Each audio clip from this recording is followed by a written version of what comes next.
Hi. இந்த cylinder கிட்டுங்க ஆர்எக்ஸோட Yamaha சீரிஸோட cylinder கிட்டு இது கொஞ்சம் பிரச்சனையாகவே இருந்துகிட்டு இருக்கு. நான் ஏற்கனவே இதை பற்றி 2 வீடியோ போட்டிருக்கேன் உங்களுக்கு. நிறைய பேர் எங்கிட்ட ஃபோனில் கேட்குறது அல்லது நேராக வந்தவங்க சொல்கிறதெல்லாம் பார்த்தீங்கன்னா, சிலிண்டர் கிட்ட ஏதோ ஒரு ஊரில் பார்த்தோம், வீடியோவில் காமிச்சாங்க, நல்லா இருந்துச்சு, வாங்கிட்டு வந்தேன், மெக்கானிக் ஆனால் அது ஸ்லீவ்னு சொல்லிட்டாரு, அது வேலைக்கு ஆகாதுன்னு சொல்லிட்டாரு, அந்த ஸ்லீவ் லூஸ் இருக்குன்னு சொல்லிட்டாரு. இந்த மாதிரி நிறைய பிரச்சனைகள் இருக்குது. அதுவும் இன்றைக்கி சிலிண்டர் கிட்டலாம் 10 ரூபாய்க்கு மேலே தான், என்ன சைஸாக இருந்தாலும் சரி, 75 இருந்தால் கூட 10 ரூபாய்க்கு மேலே தான் சொல்கிறாங்க. நான் சொல்கிறதே கம்மின்னு நினைக்கிறேன். வெளியில் விசாரிக்கும் போது ரொம்ப ஜாஸ்தியாக தான் சொல்கிறாங்க. இது எப்படி செக் பண்ணி வாங்குறதுன்னா, ஓரளவுக்கு நீங்கள் புரிஞ்சுக்கலாம். இப்போ 100 சீரீஸ்ன்னு எடுத்துக்கங்களேன். G1 G2 G3 அந்த சீரீஸ்லேயே போகும். இதே 135 வச்சுக்கங்களேன், E1 E2 நான் ஆரம்பித்து அப்படி போகும். இது ரெண்டும் தான் 100க்கும் 135க்குமான வித்தியாசம். Y1லாம் இப்போ கிடைக்கிறதில்ல. Y1 கிடைக்குதுன்னு நம்பி ஏமாந்து வாங்காதீங்க. Y1லாம் முடிஞ்சு போச்சு. அது எங்கேயாவது ஒரு பக்கம் இருக்கலாம், 1 2. அது அந்த சீரீஸை பார்த்து செக் பண்ணி வாங்கிக்கோங்க.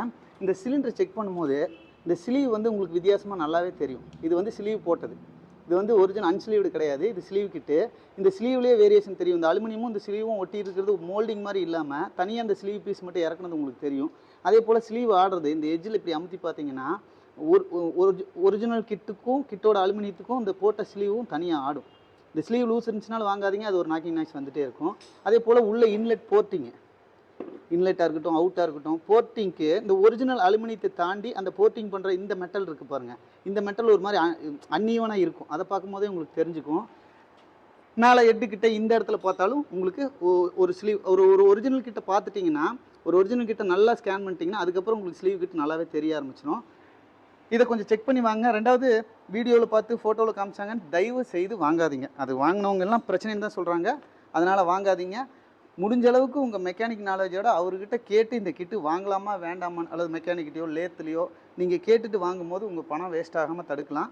ஓகே, இதனால தான் இது 3வது வீடியோவை நான் போடுறேன். தயவு செய்து பணத்தை வேஸ்ட் பண்ணாதீங்க. தெரிஞ்சவங்க மூலமாக தெரிஞ்சுக்கிட்டு நல்ல பொருள் வாங்க. ஓகே, உங்களுக்கு யூஸ்ஃபுல்லாக இருக்கணும் தான் இந்த வீடியோ. இது மட்டும் மெக்கானிக்ஸ். பாய்.